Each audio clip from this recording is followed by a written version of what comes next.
Welcome back to the channel. It's your girl Lillian coming with another video. Listen, this is gonna be the second time we do this video because I'm not doing it if it ain't right. Okay, so that means we gotta start it from the top.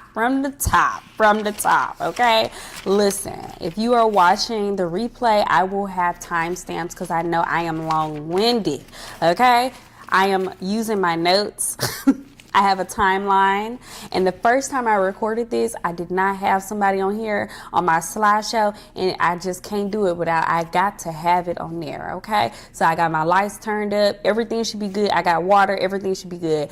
We have a lot of things to cover, okay? We have a lot of things to cover, and yeah, we finna get started. Excuse my dog, y'all. We finna get started. Hold on. I was checking my stuff. Okay. Yeah. When I did this the first time, I don't know what was going on, but one of the people was missing, and I just could not do my live stream without them being on here. Okay. So we're gonna start over. A few things to know. Okay. A few things to know. I'm reading my notes. I can't read my handwriting, and the lights are really bright. Okay. Other thing is, when you're discussing, you know, women who are rappers, because I don't like the term of female rap, because I don't like to reduce people to their gender like that. I just don't like that at all. When we're talking about that, we have to think about what is going on in society as a whole, all right? And what are the attitudes? And then also you need to think about, how did these women get their big break at success, right? So I need to look at their backgrounds, where they come from, and the context of their career, and what their career success or failure means for other women, okay? So it's very important to note, for all women that I am discussing, especially in the earlier years, if you are not successful, you don't make it, okay? If you're not successful, that means somebody else after you is not going to be successful. So it's not just, oh, I have to be successful for myself. It's, I'm being successful for an entire group of demographic of people, okay? So you have to think about that as we are making, looking at everything, okay? So I'm gonna go ahead and start with the lady we have on the screen right now, MC ShaRock from the 70s, okay? She's the first female MC. Now, when you talk about MCs and different things like that, hip hop was originally underground. Okay, hip hop was underground, and so you may have had other, acts and different things of that nature, but she is coined as the first female MC. All right. Now the thing is, I'm saying that because I don't know. I'm not from around there. I was born in '93. Okay, so that's my disclaimer right there. I was born in '93. All I know is what my parents and everybody. I've been doing this all day. Okay, I've been doing all this research. Listen. Okay, so that's all we know. Because when you say somebody is the first this and all this, everybody got to start saying like, oh, that's not the first person. That's not this. I know so and so was doing. Look, we going off, what can be proven. And I'm going to put all my links in the description. Timestamps, all that stuff is going to be in the description probably by tomorrow morning or Sunday. One of the days it's going to be up there. Anyway, she was the first MC performer on live TV. She introduced echo chambers, which is a rap method which involves acoustics and reverb sound booths. So I'm assuming that is a booth. So she started the booth. Get in the booth. All right. She is the mother of the mic. Okay. She was a member of Funky 4+1. Okay. And some notable people that they had on there that I know was Jazzy Jeff. Okay. And Keith and different things of that nature. Okay. Now this was only 56 years ago. Okay. Keep that in mind. Okay. Cause my grandma about 70. So I'm sure. And you have to think about the 70s. What is significant about the 70s? The 70s, is going to contrast between the 50s and the 60s. 50s and the 60s, we have the civil rights movement, right? And in fighting conservatism in the 70s because we don't want to go to war and all this other stuff, right? So you have the free love movement, right? And you have a lot of black thought happening and things like that. And then we move into the 80s, okay? We move into the 80s. Now in the 70s, I think we might have also had some epidemics happening in the 70s, because as we move from the civil rights, okay, we move from, I'm thinking Martin Luther King, Malcolm X, and we see they you know, get taken out and everything like that. We move into the Black Panther Party. Then you see that coming on out. Then you see police brutality coming out, right? All of this stuff is all happening at the same time, and it is influencing the music, right? Influencing the music and influencing, you know, everything that we got going on. Okay, so let's move on to Salt and Pepper. All right. Salt and Pepper, that was 46 years ago in the mid-80s, okay? The trio, it include DJ Spinderella, Salt and Pepper, okay? Now, this is important because it brings liberation to women, femininity, and sexually charged lyrics, okay? Which originally men were doing. Men were talking about what they was gonna be doing and everything like that. Now you got women talking about, no, I can have a good time too, right? So moving and transitioning into that. Then after, right? Hold on. We have MC Lyte. Now, this is in the late 80s, okay? She's the first solo female rapper, all right, to release a solo album, all right? And her topics were going to be social issues as well, but specifically the crack epidemic, as well as, you know, she had a feature with Roxanne Shante to respond to UTFO's song Roxanne about making a pass on women. Okay, so we're not talking about sexual harassment. We fighting back over here. Okay, you're not gonna just get away with what you want to do. Okay, period. All right, and she included, like I said, Roxanne Shante. Then I'm talking fast because I already said this stuff, but I want to. Maybe I was talking too slow in my other video. I don't know what's going on. All right, the next thing we have Queen Latifah. She's in the late 80s as well. All right, she's from Philly. No, she's from Jersey. She's from Jersey. Okay, and I noticed something. A lot of the, you know, rappers were from, you know, New York. You know, she's from Jersey. We got Philly. We're going to talk about that in a minute. Okay, we're going to talk.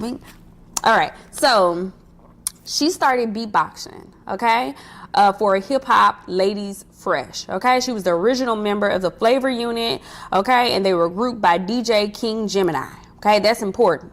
Okay, I'm going to talk about how they got their start and who put them on and different things like that, because that matters. I noticed a trend with that. Anyway, now, back in the day, you had to get put on. Okay, we talked about that yesterday with the Tyra Banks. You have to be put on. Okay, and how are they getting put on? With the radio DJs. Okay, I know it's different. It's different for us now because, you know, we have the internet. But back then, it was the radio. Okay, you had to get on with the radio and the radio DJs. Okay, and then when TV came, okay, MTV Raps was very influential. Okay, I believe MTV shut down. Okay, but that was how you got your notoriety. You got some buzz. You generated some type of something, right? So that people could know who you were. You had to get some publicity going for yourself. Okay, she discussed social issues as well, like domestic violence, street harassment for women, troubled relationships. Okay, she was 19 when she dropped her first album in 1989. Okay, she did Ladies First with Moni Love, which was the first collab between two female rappers who were not in a group. Okay, she was also the first solo rapper to do the Super Bowl. Okay, listen. The significance of Queen Latifah is because she was an actor, she was singing, okay, and she was rapping. She also had endorsements. So we're seeing brand deals, okay? Queen Collection. My grandmother loved Queen Latifah, cover girl, Queen Collection, okay? She had her compact. She loved Queen Latifah, Queen Collection. She loved it. My grandma, she don't like fanfare. I like the Queen Collection. I don't know. She just loved her little blue compact. I don't know if they still make that, but she really enjoyed that. Arguably, and I'm going to notice that they kept saying that all women were the queen of rap. Okay. And so I'm going to discuss, what does it take to be the queen of rap? We're going to get into that. That's why I'm trying to move quick, because you know I got to get to my part. Okay. So yes, I really liked that she provided visibility for women who did not want to present themselves overly sexually. But there was really nothing going on because you could wear what you wanted to wear. Even Salt and Pepper, they weren't, I mean, they were, had the lyrics and different things like that, but they weren't very overly explicit in their dress, in my personal opinion, because back then, you know, baggy pants and you might have had a crop top and a jean jacket. I mean, that's just the style. Okay, that was just the style. Okay, so we're gonna talk about that. We're gonna talk about that. All right. After that, and all of this, like from here, this is Yo-Yo, Kilolo. From here to Lil Kim, Lauryn Hill, and even Missy Elliott, all of that is happening at the same time. Okay, all of this is happening at the same time. But as we transition from the 80s to the 90s, we have an influx of gangster rap. So you start with MC Lyte, Queen Latifah. They're talking about social issues because around that time, that's what's important to us as a people. But as we see that, you know, we're protesting, we're voting, we're doing what we're supposed to be doing, but we're not seeing the changes in our communities and different things of that nature, the youth are angry. So they're going to produce music that is angry. And so you have gangster rap. Now, the issue that we have with gangster rap is that we're channeling that anger toward each other as opposed to the other people. You know what I'm saying? That are causing the issue. And so now you have gangster rap and, you know, thugging and all this other stuff going on, right? Yeah. And then also in the 90s, as we talk about different rap artists, okay, we're going to talk about commercial success versus being of the people. And so that's when you start to have that hip hop versus rap. That's really going to start in the 90s. And you also, I noticed in the 90s, you're going to have the East Coast versus the West Coast. Yeah, but this is based off, you know, hip hop as a whole, you know, but women, you know, were part of the subcategory. So, you know, those things affect over here as well. Okay, so Yo-Yo. All right. She was featured in Ice Cube's 1990 debut. Ice Cube, gangster rap. Keep that in mind. All right. Connect the dots. All right. He had a studio album and the song was called It's a Man's World. And so she got on there and did a nice little rap about female empowerment. All right. She was also acting in Boys in the Hood. She also acted in Martin, the show Martin. Kilolo. She was friends with Shanae. That's my thing. All right. It is also saying that she dated Tupac and was in the hospital when he died. Okay. She also, this is very important, testified with the Senate. Okay, the U.S. Senate on whether the government should require labels for gangsta rap. All right, she was a prodigy of Ice Cube. That matters. Anyway, the significance of her testifying to the government on whether or not, you know, we're going to include labels on this music has to do with the fact that, you know, the targeted demographic of the music was African American children. However, who was buying the music? And see, that matters. That matters. Who's buying music? Who's paying for music?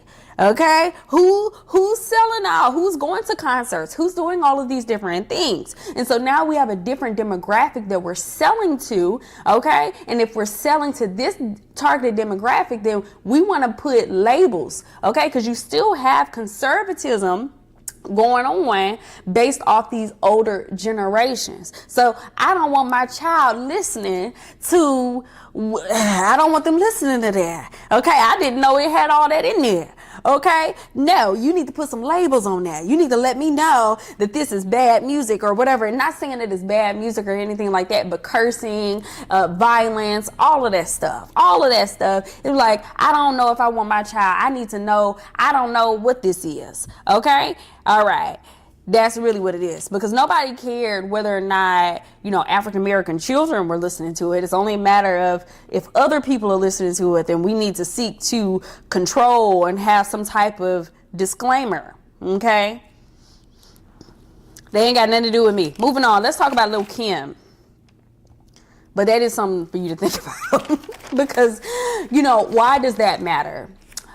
The demographics of people who buy music versus the people that are listening or who it's made for matters, because at the end of the day, the artists are in the music business, and so they have to please the audiences. Okay, now I don't know if y'all are drawing these conclusions, but that's why that matters. Okay, and that is going to determine what decisions the executives are going to be making. Now I know y'all saw my other video yesterday when I talked about Tyra Banks, talking about executive. Okay, all right, now let's talk about Lil Kim, the Queen Bee. Yes, indeed. All right. She had a tumultuous upbringing and everything like that. That matters because she was in a relationship with Biggie, who was a part of Junior Mafia, okay, and Diddy. Yeah.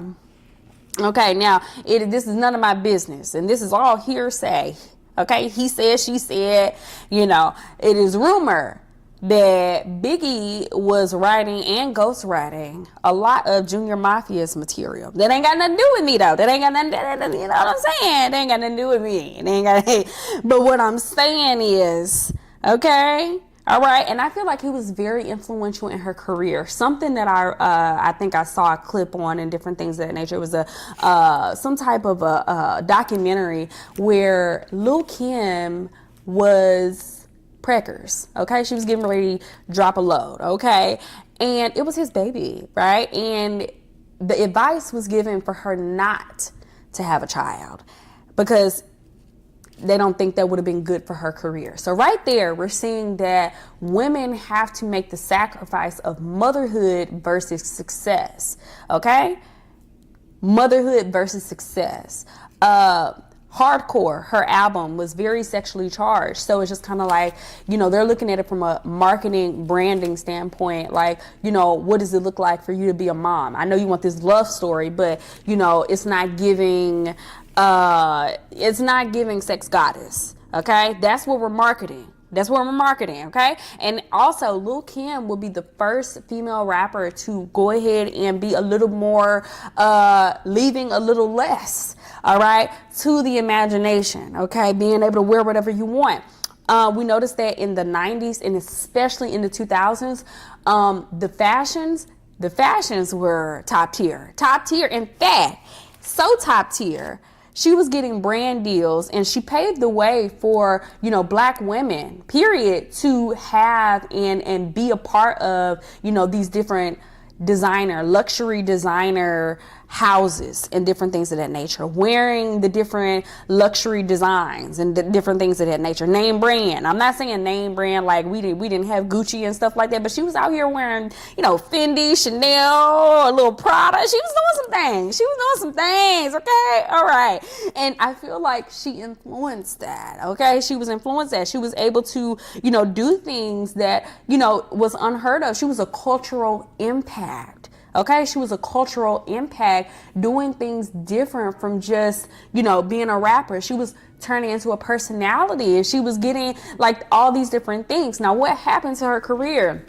Doggone legal trouble. Legal trouble get you every time. Legal trouble, they just, she wasn't telling, that ain't none of her business, right? They said she did perjury. She did 110 days for not telling. That's what Jada Kiss said. I don't know. It ain't got nothing to do with me. But that's what happened. And I remember she had a show.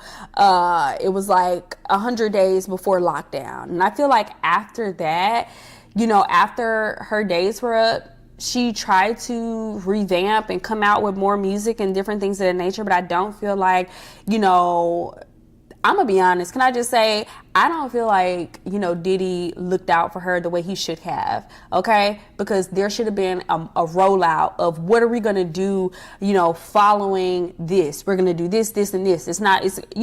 Because if something bad happened, your team is supposed to be able like, okay, this is not the end, okay? When you get out, you finna do this, this, and this, and we gonna get you back together, right? But I'm gonna say this, I've noticed a trend, okay? Anybody that signed to that man, you getting shelved. You getting shelved, okay? I don't know why you would even do that to your career, because he don't look out for nobody but himself. But you know what? It's none of my business. It really isn't. It's really none of my business. But I really believe that people always get whatever's coming to them. But you know what? Moving on. I believe that she started her own record label with Queen B Entertainment. I know she got help. They say she got help from, but I know Queen Latifah and I know Missy Elliott looks out for her. I know. So she's in good hands. We love Kim. Kim is still doing things on her own as well. But we're going to touch back on Kim when we talk about, other people. Okay? All right. So let's move on. Hold on. I keep pressing the keys and the key that I don't know. All right. We're going to talk about Foxxy Brown. Okay? Foxxy Brown. Now, it's important for us to talk about Foxxy Brown as it relates to Lil Kim because they were compared. Okay, they were compared to each other, both from New York and everything like that. Now they say that the beef was due to the comparisons. All right, Il Nana dropped in 1996 and it peaked at number 7. Her second album, China Doll, dropped and it was the second female album to to get to debut on the thing. I can't read my handwriting, y'all. This is chicken scratch. Anyway, she did a wonderful job. I think Lauryn Hill went number 1, and then after that, China Doll did number 1. Now, I think 1995 Hardcore, it debuted at number 11, but at the time, that was the highest that a female rapper could do at that specific time. All right? Okay. But Lil Kim definitely solidified herself as the prototype for the future acts. Okay, that's what I said. Okay. All right. Now, but with Foxxy, the issue is they're having clashing groups. And I feel like what this has to deal with is the fact that Lil Kim is with Junior Mafia and Foxxy Brown was with Firm Biz. Okay. Nas was coming up and Nas needed to get his name on the rap and everything like that. And she joined his thing. Okay. So everybody, these guys are trying to solidify themselves. And by extension, the girl is there on trying to build her own career and just automatically you don't have to have beef with other people just because. Okay. But we will talk about that with Left Eye because she had a wonderful idea. Anyway, let's move on. Lauryn Hill. Y'all, I have all of these pages. Okay. Lauryn Hill is from Jersey. She had a good upbringing, okay? Violin, A student, acting classes, okay? She was supposed to be going to Columbia University, but she went platinum and everything like that with Fuji's and everything like that. So, now something that I noticed, and this was news to me, was that her career actually began with MC Lyte, hip hoppers, okay? The hip hoppers. And then from there, she got put on and did Sister Act 2. Okay, and then after that, that's when the Fugees took off. Okay, they had a different name and then the name changed. Okay, all right. Now here's the thing, they started doing, Black thought, social activism, reggae and everything like that, and that did not perform very well. Okay, now the record label said, you look. Gangsta rap is what's going on, okay? And I think y'all need to put out a gangsta rap album, okay? Because y'all got to sell, or y'all won't be putting out no more music, okay? Y'all not just gonna be wasting tape up in here in the studio. I don't know what y'all think this is, but y'all need to get on the gangsta rap, okay? Period. And I think that for the most part, when we talk about hip hop and we talk about rap, we talk about music business. It's a music business, because you have creative people. And we like to be creative. But then you have people that are like, I need this money. We need a return on our investment. Okay? So the people that are, paying the bills, they make the choices and decisions. We talked about that yesterday. Okay? All right. So Lauryn Hill was the most awarded female rapper. She is. I don't know why I said was. She is. Okay?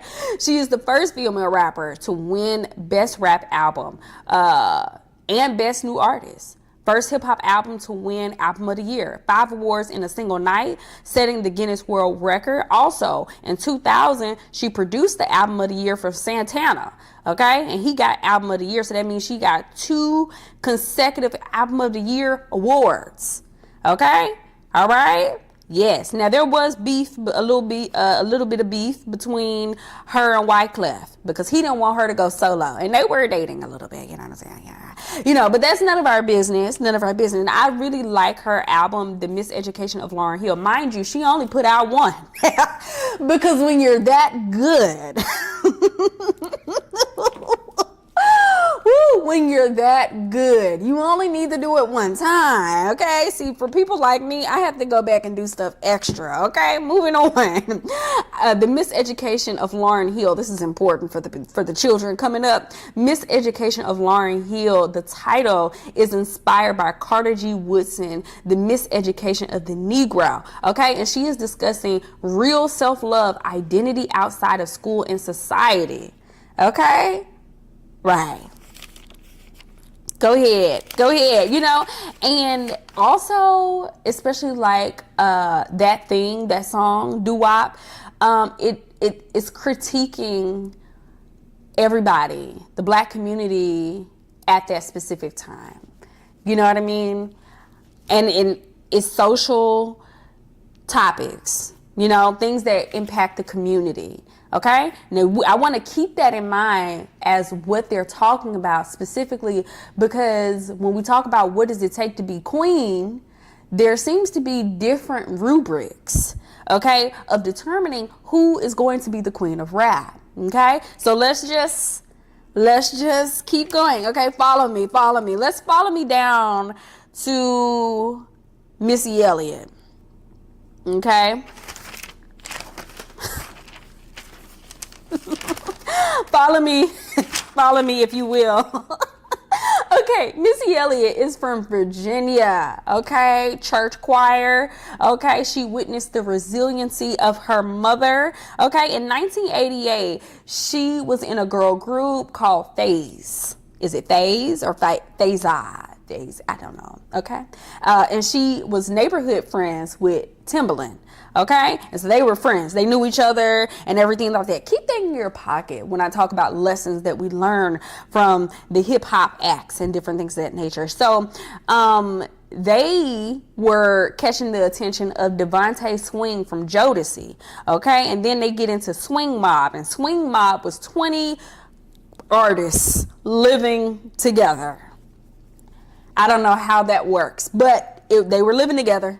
Okay, and then it says, you know, she gained notoriety. Missy Elliott gained notoriety with her helping Raven Simone, right, with her album. Okay, that's what little girls are made of, and it charted 68, number 68. Okay, now I'm going to just try to do the best I can because I wrote all this stuff, but I forgot to put the arrows. So I don't know where things are going. Now, what I'm going to say about Missy Elliott is that she was producing songwriting for Aaliyah, SWV, 702, and Destiny Child. Basically everybody, okay? Everybody and their mama, okay, was working with Missy Elliott, okay? I don't know what y'all, like, she was doing everything, okay?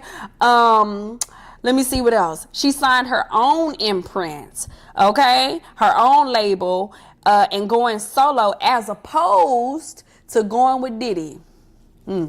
That was a good call. Moving on. Debuted her career rapping on remixes for Bad Boy, but then released The Rain, and the rest is history. We had Super Duper Fly, and then we had The Real World, Miss E, So Addictive, okay? Now, what's really important that I see about Missy Elliott is that she is transitioning from just being an artist, okay, and she's doing different categories within the music business, okay? So that's writing, producing, all right, just experimental sounds. She produced for everybody.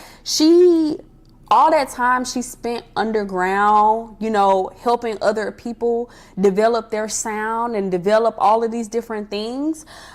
She was able to put something toward herself, right? But she built a lot of people's careers, okay? A lot of people's, you know, the artistry, you know, giving sound advice, and her hair. Oh, God. Missy Elliott kept her hair done, okay? Period. Okay, period.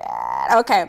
Something else, I noticed that in international markets, like in France and different things like that, she was coined as the queen of rap. She was the first rapper to get nominated for the Rock and Roll Hall of Fame. She also is, I don't know if she's the only one or whatever. I just wrote it down that she's in the Songwriter Hall of Fame. Okay. Something that I like about Missy Elliott is that she had pop crossover appeal, especially with Lady Marmalade. Okay. Let me see what else. She didn't do just one thing. Okay, she didn't do just one thing. Something that I'll also say about Missy Elliott is that she looked out for Lil Kim. Okay, and I'm also noticing from Missy Elliott and everybody that I've looked out, I looked at everybody except maybe Foxxy, but even still, I believe that there was some type of sisterhood going on. Even if they beefed with each other, there was some type of collaborative, I'm looking out for you, I care about you, and I want you to be all right. Okay, are you good? You know, women looked out for each other during this time. Everybody had their own thing, and yes, you might be, there might be some shade. Okay, I'm gonna just be real. Okay, there might be some shade. There might have been some shade, but we didn't know about it. Okay, yeah, that's the difference between now and then. We might not have knew. There might have been some shade. And also there wasn't the internet, so we didn't know their thoughts all the time. They left things to the imagination.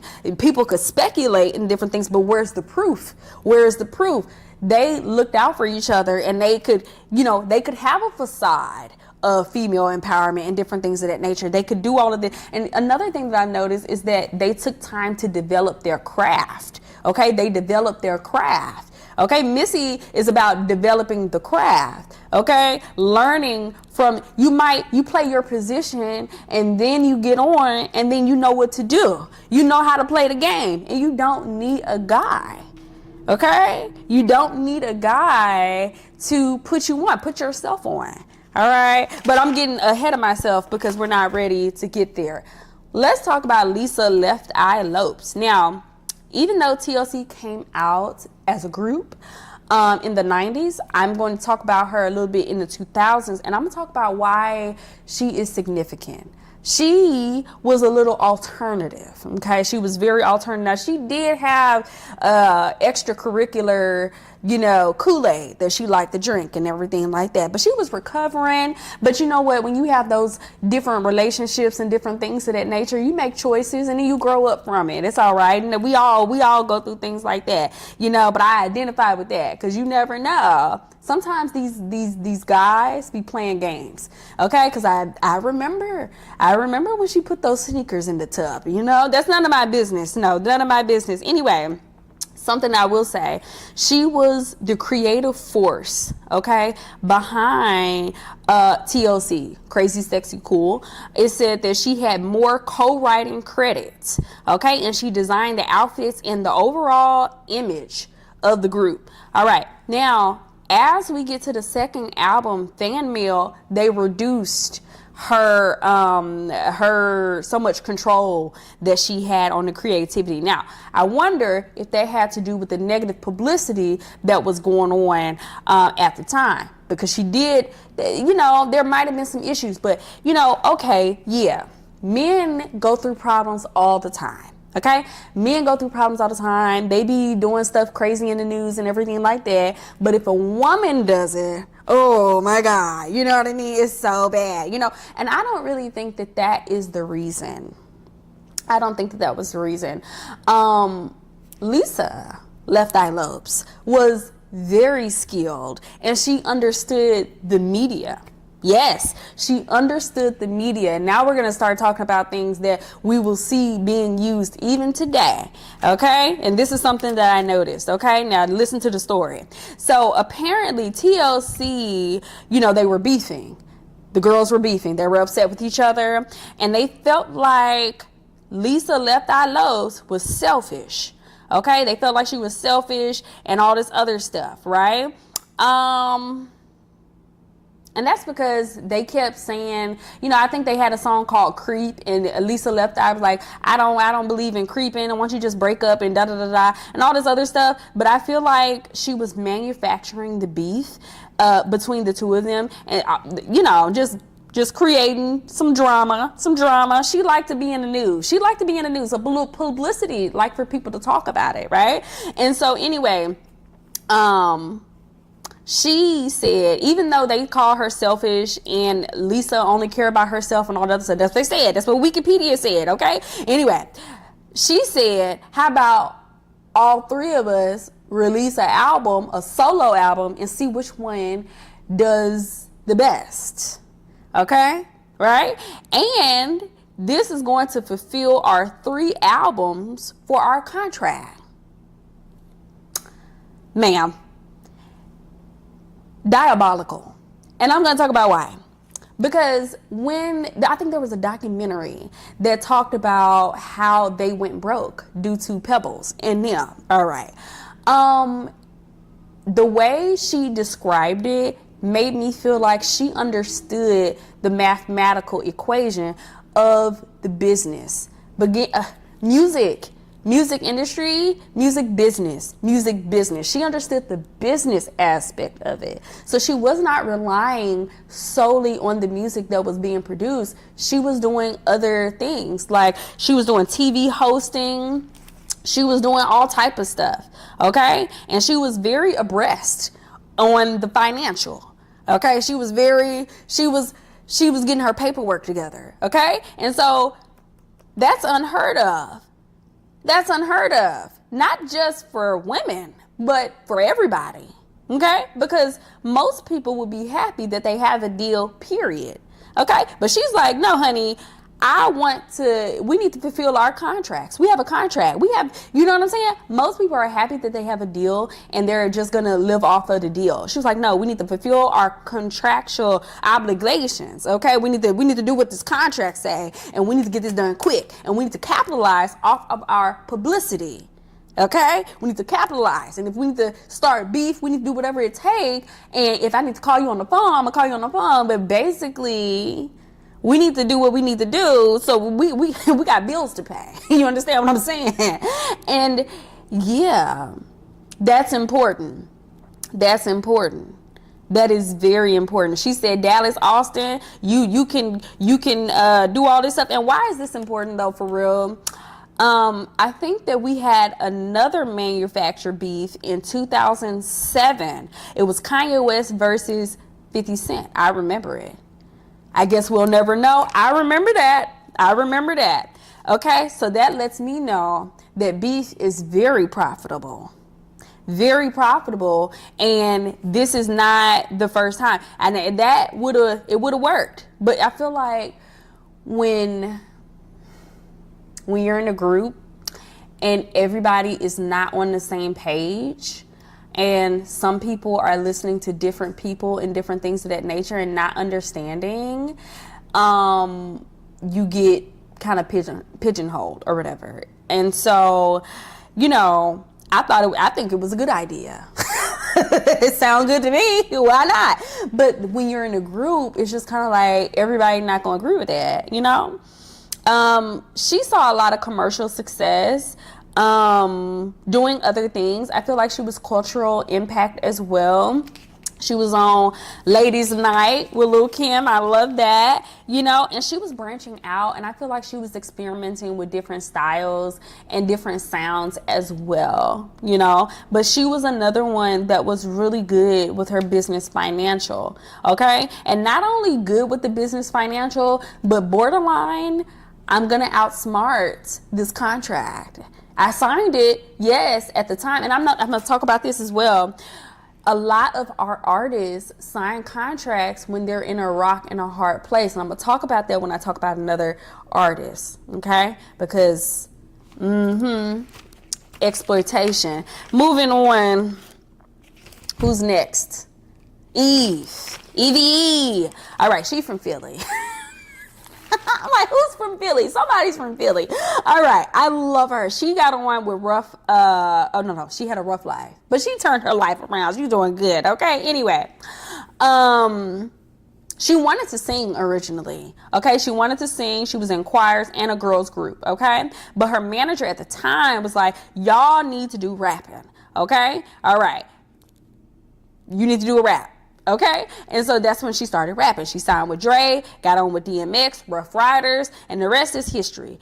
She did something, I forgot the name of the song that just that quick, but it was the song with The Roots. But I think that was something that Jill Scott was supposed to do it, and or Erykah Badu, or so, I don't know. I forgot about it just that quick, but she was on there. Okay, she's the third female rapper to peak at number 1. She does not like being called the pop princess, but let's discuss that really quickly. And what does that mean, pop princess? All right, now pop is short for popular, meaning popular with a different demographic other than, when you talk about the charts, okay, we're talking about rap, hip hop, R&B. That is going to be African American targeted music. Okay, pop is going to be, other art, or other, them. Okay, I'm not, they separated it. I'm just saying it. I just don't want nobody. I don't want no problems. Okay, I don't feel like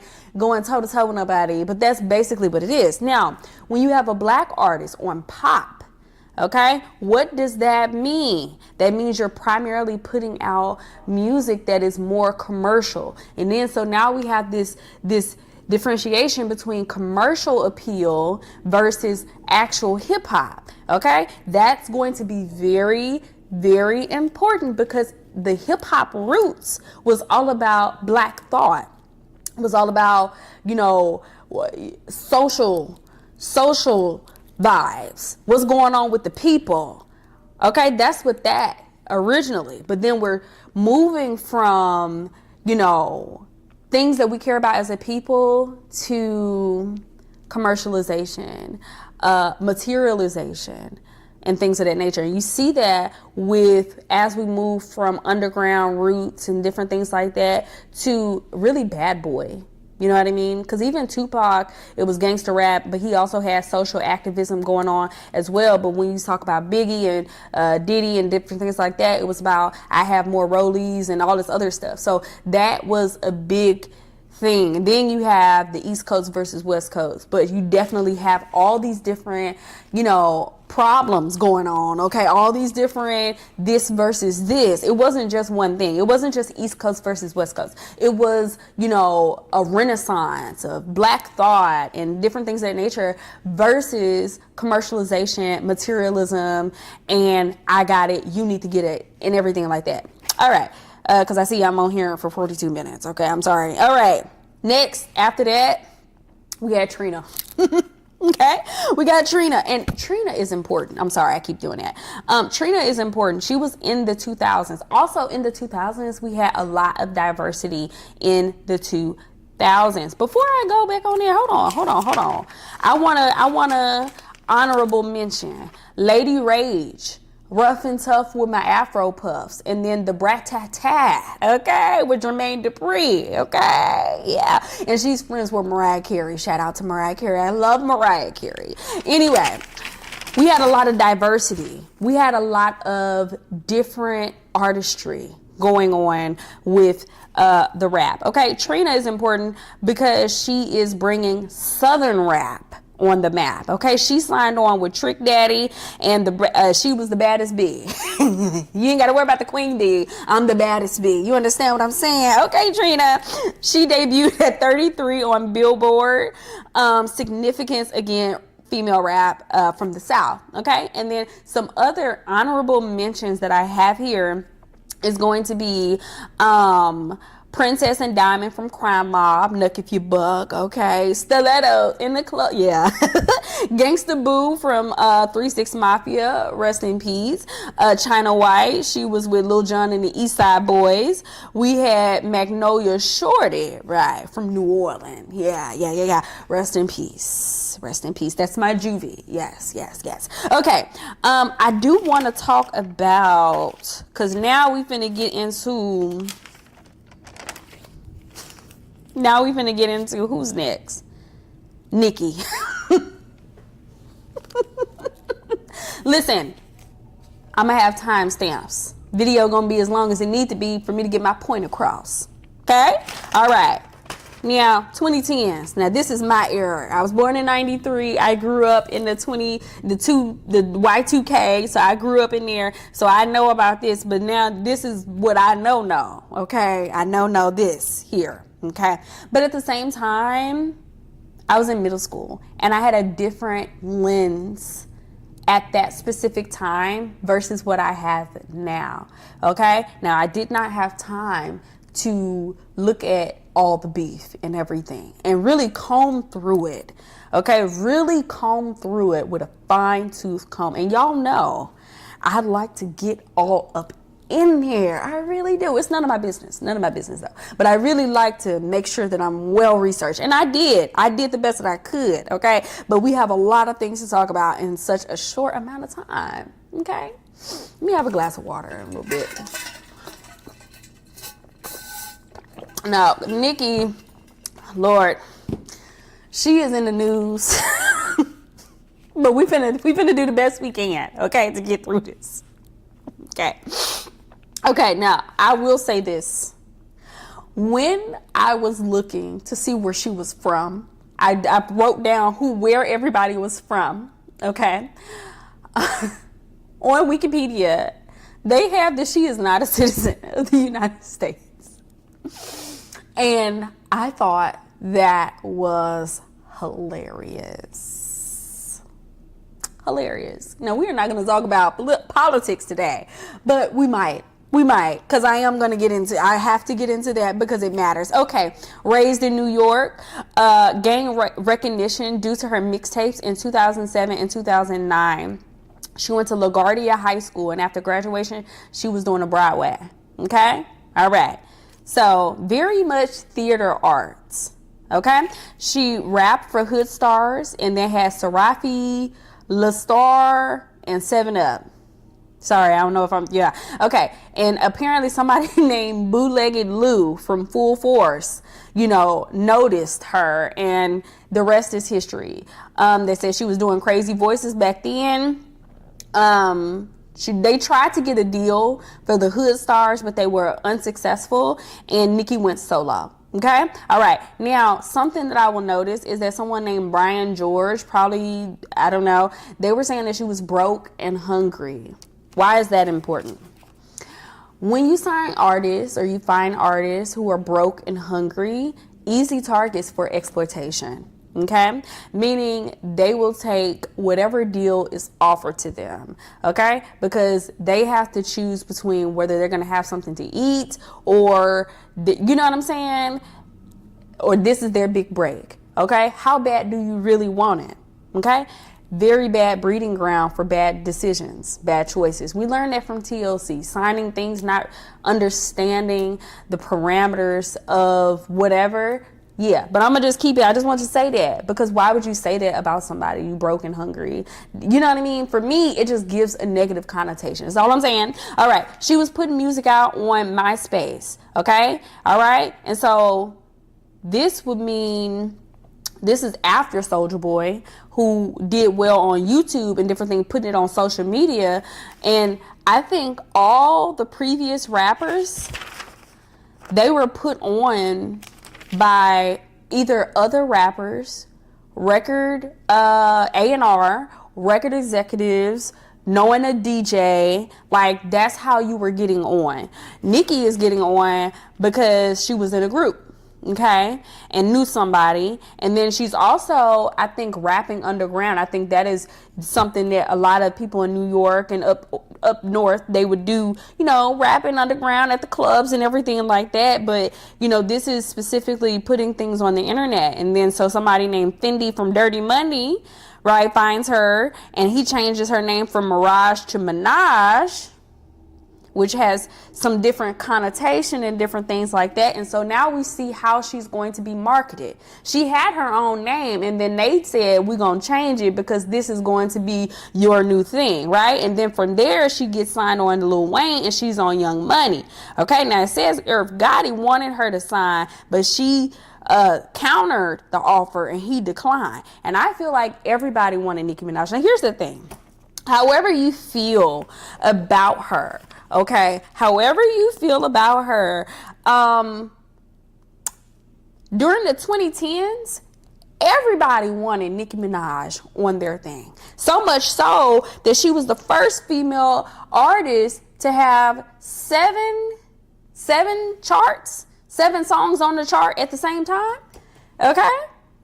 All right? So her formula was, I'm going to have my features out. Okay? I'm going to put out these features. And I noticed something with her career. Okay? On her albums, it was very much pop-centered, commercial success, versus her mixtapes were underground hip-hop rap. Okay? All right. So we're seeing a different wave of what we're going to do to get successful. So you start your career doing hip hop and different and rap and things like that, but you get your commercial success and then you go the white route. I don't know. All right. Now, some people will say that, you know, the other demographics were the people that were selling and different things, like that's how she was making her money and different things of that nature. Anyway. She blended pop and hip hop, all right? And she was probably, I'm not going to say the first, she's not the first rapper to have crossover success, because we saw that with Missy Elliott, we saw that with Eve. So, and you know, she wasn't the first one to have, but she maintained it for such a long time. Girl, she maintained it for such a long time. You could not do it. She had a monopoly. I don't care what nobody else. She had a monopoly on a feature. Who else was putting out music? She had no competition, right? She had no competition. It was just her. It was just her. Nobody else was putting out music. If they were putting out music, if there were other acts, I don't know. Like, it just wasn't happening like that. It just wasn't happening. And I wish I could do more research to figure out what are the circumstances that would be preventing us from going from a time of having so much diversity to just one person, right? Okay? Because we had diversity before. We had people getting on before, but now we don't. Okay? So what happened? I feel like, you know, the 2000s in itself was it was something that must have happened between, you know, Eve and Trina. I feel like, and I'm not blaming them, but I just kind of feel like if your albums and different things of that nature don't sell, then it has negative impacts on people coming after you. I feel like we had so much diversity because we have seen success with this particular formula. Okay? After the formula stopped working, then we are not going to have more acts coming out. All right? Now, Nicki reigned by herself. She was just by herself. She had a monopoly. Okay? No one else was getting in, but there was no one. Where is the competition? Now, people can complain and say whatever they want to say. As far as the actually being able to rap, she can write. She can write, she can rap. Now, she do be saying crazy stuff, you know what I'm saying? With them voices and all the other stuff. And so that's why we have to discuss what makes the queen of rap. Okay? So I want to talk about that really quick. What makes the queen of rap? Okay, because they said Queen Latifah was the queen of rap. Then they said Lil Kim, right? Then you have Lauryn Hill is the only one that is, you know. So what is it? What are we looking for in a queen of rap? What exactly does that entail? I feel like for women, you're expected to be Mother Teresa, but at the same time, like, I don't know, like, how to explain it. You don't want to be overly sexual. You don't want that. But you also have to care about social issues, right? Now, the rules of women rappers is the same as all rappers, but it's just, I'm trying to put it into words. Like, something that people don't like about Nicki Minaj is that she's commercial. She's very business oriented, but she's not personable with the people. She might have started, you know, rapping underground, but when she got to commercial success, it was out of touch for her core audience. Like Massive Attack was not, you know, you're going Lady Gaga. but that does not resonate. Like you can't do crazy stuff like walk around on the red carpet with a chicken necklace. You can't do that, baby. You can't do, you know what I'm saying? Like, I don't know who was like, you can't be walking around here looking like Dumby or whatever. You can't be doing stuff like that. Okay? We have rules. All right? And so what has happened is she is talking to different demographics and they're giving her different rules. And see, what I would hate, well, it's already happened. It's too late. It's too late for Nicki. But I'm not gonna say it's too late. But at the same time, hear me out. If you lose your core audience, which is black women, because you are presenting as black women, you lose your core audience, then your career is over. Period. It is over. Now, people seem to think that, or she seems to think that this was a career, like a corporate takeover of her career or something like that. And I did do some research just to see how valid that might be. And it might be valid because she had a monopoly on the entire rap scene. However, something I noticed that she was very disrespectful to Lil Kim. Now, whether Lil Kim accepted and all this other stuff is irregardless. You have to respect your elders, okay? Now, I will say in her career, in her song, I was always wondering, like, who is she upset with? Like, who is Nicki mad at? Okay, because, girl, who else is rapping other than you? Are you, like, how many times are you going to put out a diss record against someone else? Unless you're being told to do that or whatever the case may be. It would be, if you're going to say that you're the best, you have to prove that you are the best with people who are on you. That means other people have to have a platform. You can't keep it like, oh, I'm the only rapper. I'm the only female rapper. You can't keep it like that. All right. And then say you're the best. All right. Because we have not been able to, we haven't tested that yet. We have to test it. The people have to decide. Okay, whether or not you're going to be the best. We decide. You don't make that choice just because you're the only one. We have to decide that. And she seemed to feel like because she was, out rapping men, which is true, because ain't nobody do better on Monster than Nicki Minaj. Everybody knows that. And I feel like her raps were profound, for what they were. You know what I mean? I mean, she wasn't talking about social issues. And see, that's another thing. Do you have to talk about social issues? I feel like she did in a New York Minute with Jadakiss. She had some things like that. She did. And, that's good. But I'm just saying, I feel like we hold our female women celebrities to a higher standard. And to say that you're going to be the queen requires a different lens. I feel like Mariah Carey is a very good judge of character. And it has troubled me so bad that Mariah and Nicki are not friends. But was Mariah wrong?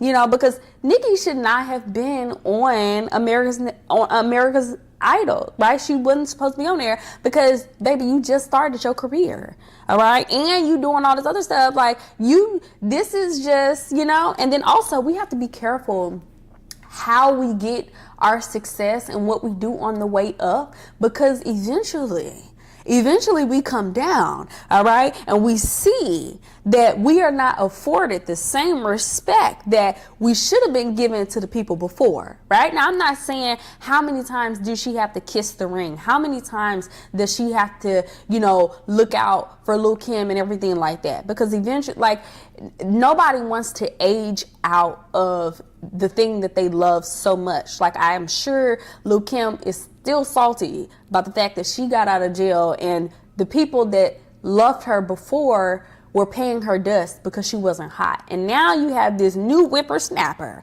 coming up, right? And taking the shine and rubbing it in. And being disrespectful, right? Being disrespectful. Now, is this beef designed to keep some type of fire going, so you have a career based off of the beef? Because now we're seeing that artists you don't know anything about the artist outside of the beef. Who are you outside of your problems with other people? Okay? What is your artistry? All right? See, Missy didn't have to focus on beef. Queen Latifah didn't have to focus on beef. Lauryn Hill did not have to focus on beef. So my question is, when we talk about who's the queen is going to be independent, right? Independent of everybody else. It doesn't matter what you got going on. I'm focusing on my own career. I don't have to worry about what you have going on. And I don't have to drag you down, right? To build myself up. That's what makes a queen. But you know what? You say that there was some type of corporate takeover. That's what she said. Now, I'm not going to, and I don't like when people do this, I don't want to discount the fact that Nicki was on everybody's feature. Okay? Like T-Pain, Nicki was on everybody's thing now. Don't lie. Don't lie. And you can't say that she didn't have the best verse. And something that I noticed that she did, her albums were pop, okay? And kind of alternative, experimenting with different sounds, right? Versus she was maintaining, doing verses and different things, ciphers and all that stuff, and doing hip hop and doing rap that way. So she was, dibbling, dabbling in both. Okay, she was double dipping in different genres, which is unheard of, okay? Because before then, you were kind of pigeonholed into one thing. I feel like Missy Elliott made it okay for you to try different styles, but Nicki really took it a step further and was doing different acts and different things like that. We don't want to discount that, but let's go ahead and investigate whether or not we had a corporate takeover or not. Okay, let's investigate whether or not we had a corporate takeover or not. So now we have to talk about Shether.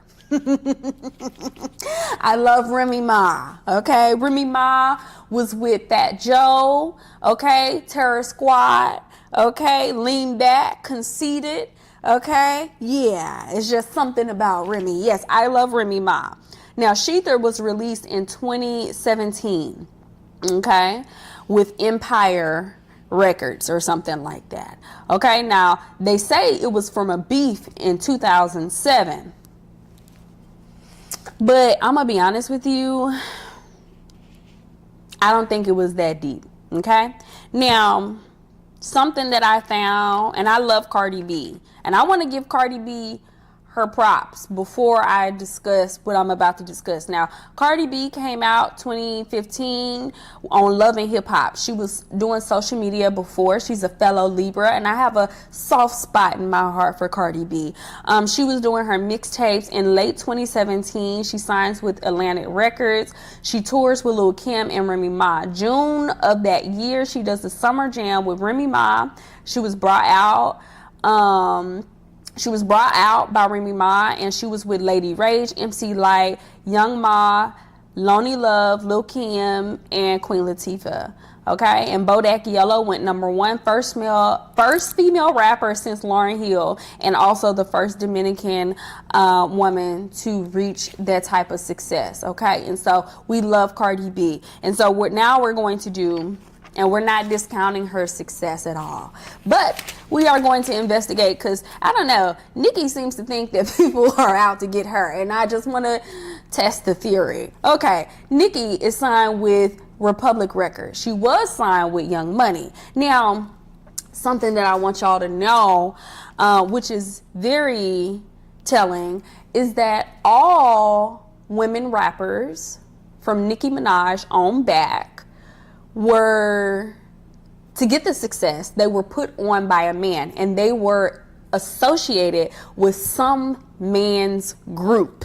Okay, Nicki was Young Money. Okay, Lil Kim was Junior Mafia. Okay, Eve, Rough Riders. Foxxy was with Firm Biz. So I'm noticing a trend. I'm noticing a trend there. Cardi B did not come out with a group, okay? She didn't come out with a group. She was on social media, okay? She was on social media, and she was on Love and Hip Hop, okay? Now, I don't know a lot about Love and Hip Hop and different things of that nature. I will say she's the most successful breakout from Love and Hip Hop, from their series and different things of that nature. Now, Cardi B is signed to Atlantic Records, which is under Warner Brothers, okay? And I wanted to know what was the difference between the two record labels, between Cardi B, who is with Republic Records, which is under Universal Music Group, okay? I wanted to know what is the difference between their strategy. Because if you look at their strategy, it will determine how the act is acting. Okay, Cardi B, Nicki Minaj was with Republic Records, Universal Group. They are data-driven AR, okay? Their focus is single stream strategy, okay? So they're focusing on your singles, which is why she was putting out so many singles, okay? They are driven by data. Okay, now when you talk about driven by data, what data? If it ain't selling, you ain't making it, okay? Period. If it ain't selling, it ain't making it. And it also, on my other piece of paper, now Nicki Minaj seems to think that the queen of rap, okay? She said, to be the queen of rap, you gotta sell records. Plural, with the S on my chest. I know the song, okay? So she believes that you have to be selling records. So she's prioritizing commercial success, okay? Commercial success as opposed to, what is going to feed the soul of the people, okay? All right? Because that's what's indicated with her record, with the label that she's on. And they also focus on brand deals, and they are focused heavily on crossover, okay? So pop acts. So not just focusing on one demographic. How can we get it to where you have this global appeal of different people, okay? All right. Now, Cardi B is assigned to Atlantic Records, Warner Brothers, okay? All right. And they have legacy in rock, R&B, and pop. They have strong artist development, which is evident, all right, because I don't particularly remember whether or not Cardi B wanted to be a rapper. I don't remember that. I thought she was just doing social media, and then she did Love and Hip Hop, and then she capitalized, she did some mixtapes, and then it happened like that. I don't remember specifically whether or not she wanted to be a rapper. And I'm not going to discount that from her, but it seems to be, okay, none of my business, of course, but that she took a deal to be a rapper, okay, and she has ghostwriters and different things of that nature. So I don't know, and I'm not going to discount her success because anybody would have took a deal like that. Maybe, I don't know. And she was also dating, who was she dating? Offset.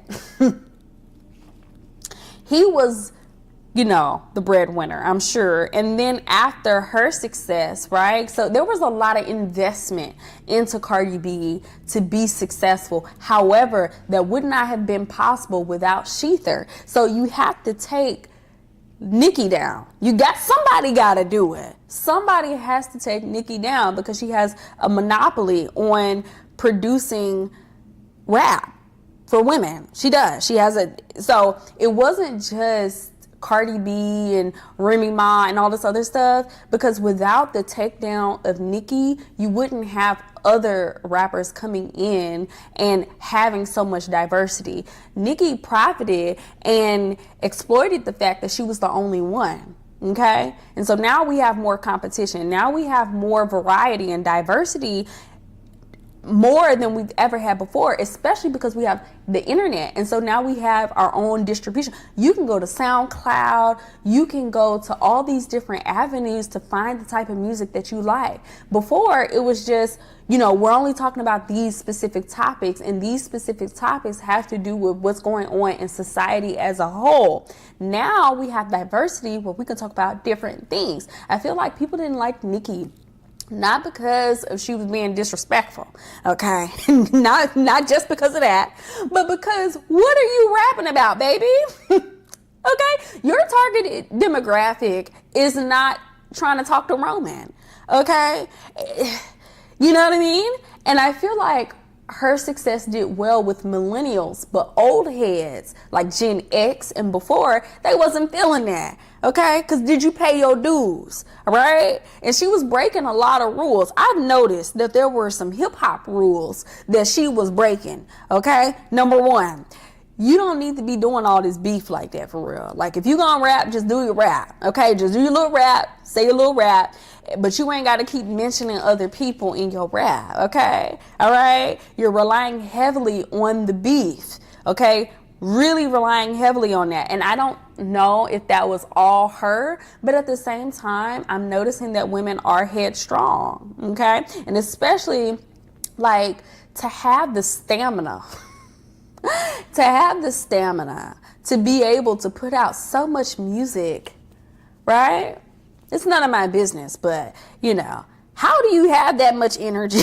That's none of my business. None of my business. But I'm saying, and when you doing extracurricular activity, your mind be a little different. And you start thinking like you David Ruffin and you the star of the show and you don't care about anybody else as long as you get success, right? And I will say, you know, being signed with Young Money and different things of that nature and the 2010s, you know, the pressure for her to get a BBL, the pressure, like there were pressures for women to look a certain type of way. I don't know what happened between the 90s and the 2000s. Well, you know what happened in 2000 and 2010, where there's this express pressure for women to look and behave a certain type of way, right? And so a lot of these decisions that were being made, yeah, she posed like Lil Kim. Yeah, she did all of these different things, but was that her choice initially? Especially when somebody, you have these record executives talking about she's broke and hungry, okay?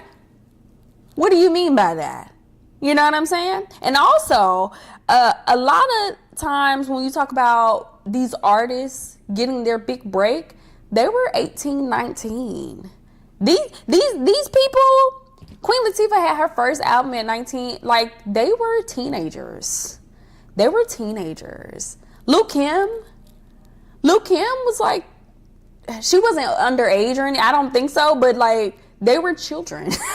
They were children compared to like the mindset. Okay, so yeah, they're gonna be a little jealous that somebody else is, you know what I mean? And that is something that we see repeated in all stories, not just the stories of hip hop. Okay, but anyway, all right, what was I talking about? Cardi B. Cardi B had strong artist development. All right, it makes sense to me because she started on social media and then she gets on a show. Then she releases the mixtapes, right? 2 mixtapes, and she doing all of this while they brewing this beef up. They brewing it. They brewing it up because we got to take Nicki out. So while they working on her, okay, they didn't put Cardi B out immediately. They cooked it. They cooked up a nice little plan right there. It was a good plan. It was actually really, really phenomenal. Okay. All right. And she's the first female rapper to get on without the cosign of a man, but I'm not entirely sure because Offset, now that I think about it, Offset and the Migos, but eventually she eclipses him. All right. And you know, they can't take it. Go watch my video about women and success, but they can never take it. Okay. So yeah, I think there might be a little bit of merit. Okay. And I'm also noticing like Atlantic Records had a lot of, who's under Atlantic Records? Maybach Music, Swisher House, Terror Squad, Remy Ma. Woo, listen, it would have been okay if you don't make so many enemies on your way up. That's a lesson that we learned. Don't make so many enemies on your way up. Okay? Don't make so many enemies. Okay, so we're already on an hour and 14 minutes. I don't know who's gonna watch this. Probably nobody. But you know what? I'm gonna go ahead and talk about what makes a queen. We already talked about the fact that you should have your own style. Okay, you should have your own style, something that you care about. And I feel like these are lessons that can be applicable to new artists coming up. Okay, the hip hop rules versus Main Street rules. The main rule is you need to keep in mind who your targeted demographic is. You cannot forget about your target demographic. Okay, that is very, very important. Now, when people get successful, right, they believe that everybody loves them, all right? But they forget why people love them, okay? Now, yesterday I talked about the fact that social currency comes from primarily African Americans, okay? Especially when you're talking about hip hop, okay? Hip hop and R&B. You need the black vote. Okay, now you say whatever you want, you feel however you want, but you need the black vote. Okay, and we have rules. We have rules. Okay, the common African American person does not want to hear weird voices. Okay, sounds, we just don't want to do that. The things that you talk about matters. You have to be cognizant of the times. Okay, what are we talking about? We saw the shift from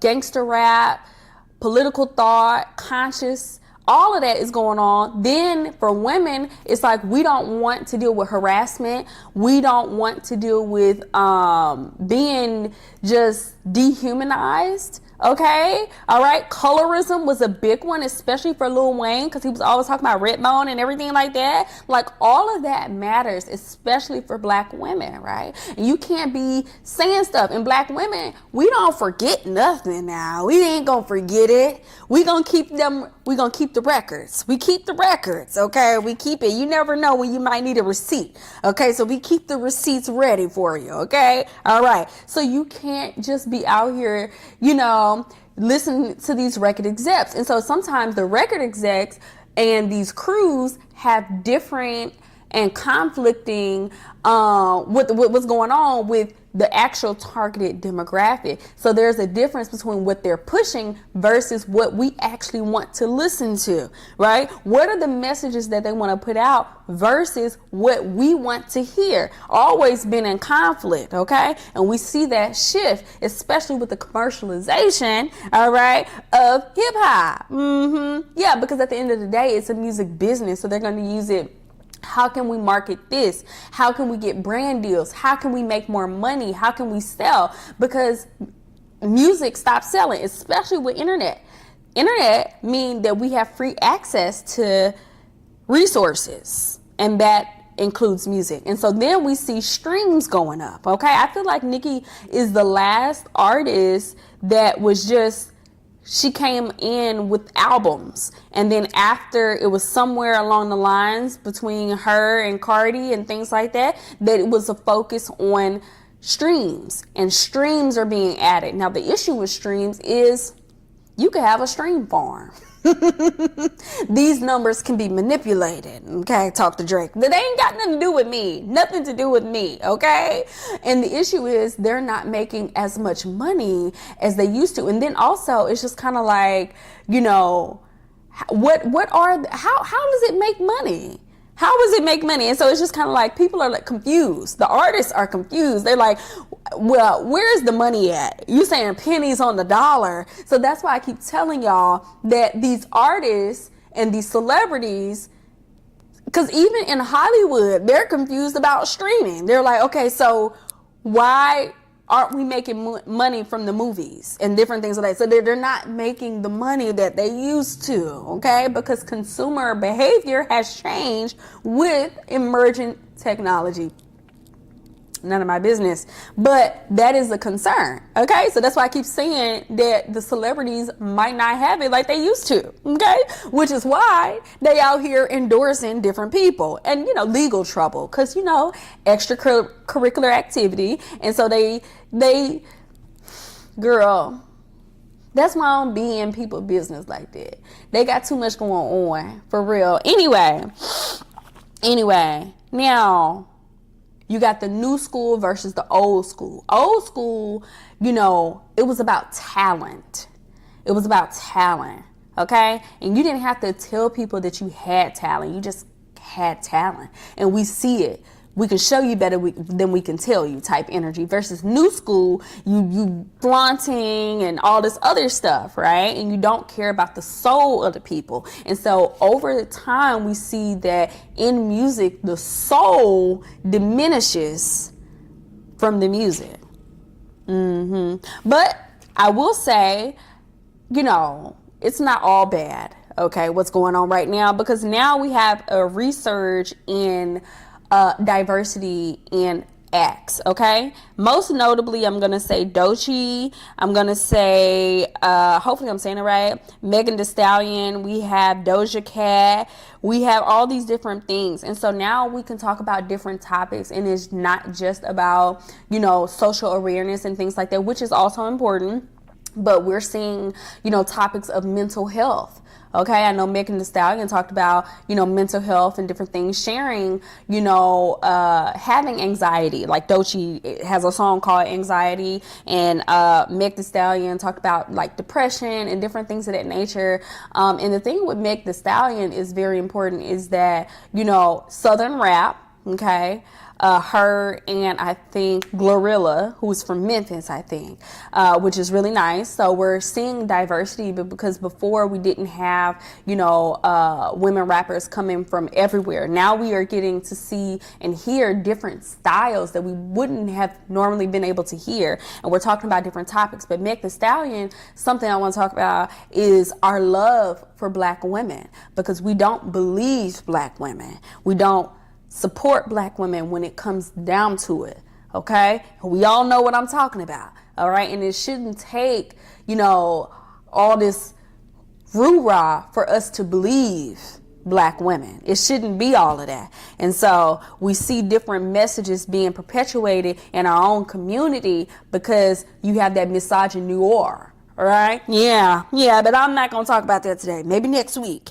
Next week we'll talk about that. I've been on here for an hour. Okay. Shout out to Doechii for having 2025 Best Rap Album and 2026 Best Music Video. Okay.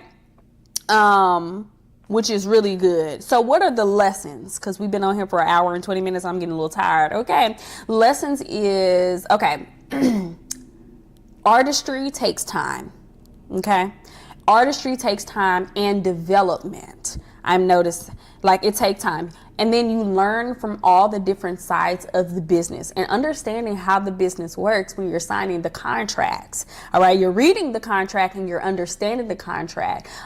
Ownership. Yes, ownership is going to be very, very important. Queen Latifah was owning her stuff. Missy Elliott owning her stuff. And then also she's getting different credits, okay? Producing, writing. So you're not just relying on being the face. You can work in the background and you can craft other people's personas and different things like that, right? And you can, it doesn't have to stop with just this one thing, because oftentimes, you know, you think you want to start doing one thing, but don't be afraid to pivot and try different things. Like Eve wanted to sing first, then they told her to rap, and then she's rapping, and that's where you might find your success in a different avenue, and that is okay. And then also you might have to, you know, play a different position if necessary, and be willing to do that. Also, come up together and support each other, okay? Because I don't know what Missy was talking about, that they was living 20 people together. Like, what is that? Come up together, network with each other. So it's not just one person coming up. We all come together. We're all successful, okay, in our endeavors, because we support the people that are next to us, not just ahead of us. You see what I'm saying? So yes, they networked instead of beefed. which is very important because now, we know more about the beef and who don't like each other rather than the artistry of itself, okay? Because originally, it was about expression, okay? Expression. So what is it that you want to express? What is it that you want to bring out into the world? Are you just, okay, you want to talk about being the best, but we got to see it. We got to see it to believe it. You have to prove that you're the best. You don't just say I'm the best. I'm the queen. You have to be the queen. You have to show it. You don't have to tell us nothing. We just need to be able to see it within your work. Okay? Period. Because beef is a marketing ploy, y'all. And it's chess games. And it's not just the artist versus the other artists. Okay? Because all of these artists, I'm noticing a trend, they have posses. They have groups of people that are around them. And these groups of people influence, okay, how the artist is feeling. Okay? Because an artist doesn't have time to sit around and read the blogs. You have someone to do that for you, right? And then also they tell you this, they tell you that. You have agents, you have all these different people that craft narratives and different things of that nature. And they also, sometimes they need to orchestrate it because they need either, I want to take a day off. Like when I think about Drake, I think about the fact that he might have wanted to take a day off. Okay, you can't take a day off. If you always got to put out a single, you can't take a day off. If you always got to do this and do that, you can't take no day off. So you need a beef so you could take a break. Because when you going to take a break? When are you going to be tired? When you going to have time to raise a family? When are you going to have time to be a human being? Okay, you're a machine now. You no longer have your humanity. You exist, right? As and then you have all these people forming parasocial relationships with artists and all this other stuff. Like, when do you have time to be regular? You know what I mean? Because you're flying up so high, you can't relate to the regular person, right? You can't relate to the regular person. And so it suffers. And so you rely on your team to tell you about stuff and you know what I mean, to tell you about stuff, and then they craft up these narratives, they craft up these storylines. It's just very all scripted, you guys, and that's why I don't take any of it seriously. I don't take any of that seriously. I'm just saying, yeah, that's what we learn. And most importantly, don't give up. Okay, don't give up. And then also don't take for granted the opportunities and the different avenues that we have now. Back in the day, you had to get on by way of a man, okay? You had to be a part of a group. You had to know somebody that knew somebody, okay? The DJs, who were mostly men, okay, at that time, and that was how you got on. Okay. Now, I'm sure there may have been, but it's none of my business and I don't want to speak on it, but there may have been situations, casting calls, different things of that nature. Okay. So you have to think about it. What did our predecessors have to go through to get their success? What were the terms and conditions of their success? What did that look like? And what was on stake for that? Because it was like, either I'm gonna get this deal or I'm not gonna have it. This is my one time. Because they didn't have no internet. They didn't have no stream. They didn't have anything. Okay, they were at the will of whoever that they knew at that particular time. All right, and so they had to do whatever it took to make this deal go through. And then when they got the deal, they had to be successful, because if they were not successful, okay, like I was asking about that, we had a decline of, diversity. Well, they weren't selling. They weren't number one. And number one is the marker. You got to go number one. You have to sell the records. That's what Nicki said. You got to sell the records. All right. That's what she said. You're not selling the records, then they're not going to take a chance on another act. So that means we don't get that diversity anymore. Right. So there is some truth to that. And it is cutthroat. So we don't need to take that for granted. Now we don't have the gatekeepers that we once had. All right. And that's what they're trying. They're trying to redo a research to control the narrative, because you don't need the gate. For what do you need the music executives if you can distribute your own music? Okay. What people don't have CD players anymore. People are streaming. That's how they get their music and different things of that nature. You don't own physical copies of the music anymore, right? That's another topic for another day, but it changes how they make money and what that money is going to look like, okay? All right, so you're doing the thing that you love, but it's not bringing in the bread that it used to, okay? All of these different things matter, okay? And so for women, we can't just, you can't be number 33. You can't do that. You have to be number one. You have to be number one. Okay? Number one. Each and every time. People have to be talking about you. Okay? Whether it's good or bad. People have to know who you are. Attention spans are lower than they've ever been before. You have to stay on top of the blogs. People gotta keep your name in their mouth, right? So what happens when you have to perform each of the, it will drive you to do some of the craziest things, like endorse things that go against your targeted demographic. You see what I'm saying? Because for me, that gives, I need some money. That's what it gives. It's giving, I need some money. I need some cash today. You know what I mean? Like, I need you to cut me a check right now. That's what it's giving to me. I don't know. And it's none of my business. But what I am saying is, when we live in a society where the artists, the celebrities have to stay trending all the time, what can I do to trend? What can I do to make money? And then also something that I've noticed is that when one artist is putting out music and they're having their moment, the other artist gets to take a break. I've noticed that. Just a trend, okay? And so what are you going to do while you're on break? Because I feel like they talk to each other and they be like, girl, you put your album out, now I'm finna put mine out, okay? I'm finna do my stuff, I need to get my little bread and everything like that. Okay, well, what I'm gonna do? Okay, well, what I'm gonna do, right? And I'm not beefing with nobody no more. So who I'm a beef with? What I'm gonna do? So now I guess I gotta go endorse somebody else. Stuff like that. And then if you on some serious extracurricular, you would think that that's a good idea. But you don't have nobody on your team telling you, girl, that is not a good idea. Because then you alienate your targeted demographic. So how you gonna come back from that? That's what I'm talking about. Bad decisions. But you would have a good team of people if you weren't so cantankerous on your way up. You would have people. You wouldn't be in a bad situation if you had people on your side. That's why you should not be, girl, I could go all day, all night on this. I'm tired. But that's why you network and you don't make enemies on your way up. Because now you just making choices just to make it. I'm sure Queen Latifah could have gave you some money.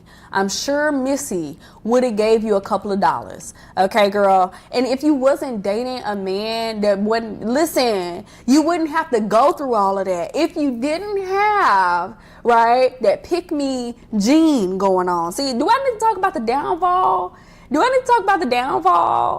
Girl, because it's getting personal. Because listen, I grew up and I love Nicki. But like, I can't explain this. You making bad choices. It's hot. You know, I can't explain this, y'all. I really just can't. And the only thing that I can think of is, girl, you need some money. But it's your fault. All of this is your fault. And you know what? Every decision that we make have a balance, and that balance is going to be due. Another thing I also want to say is that, you know, all the people that have endorsed right-wing situations have met bad endings, okay? Because when they are done with you, what do you think is going to happen? Okay, especially when you have lost your appeal with your people. Now, people are saying that she ain't gonna get canceled and everything like that. But hey, that ain't none of my business. We'll see. We'll see. Because you have people like Kanye West, who was able to say some of the most craziest things, and people still buy his music. So we will see. That will be another video. I'm going to talk about maybe the downfall. I'm going to monitor this very closely to see what's going on. But it's a difference in how we treat our women versus our men.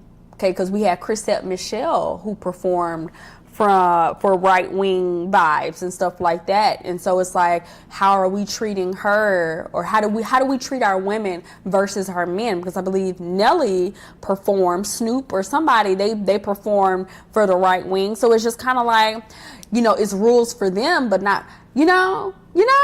So now we have to look at the downfall. Is there a difference between how we treat women versus men?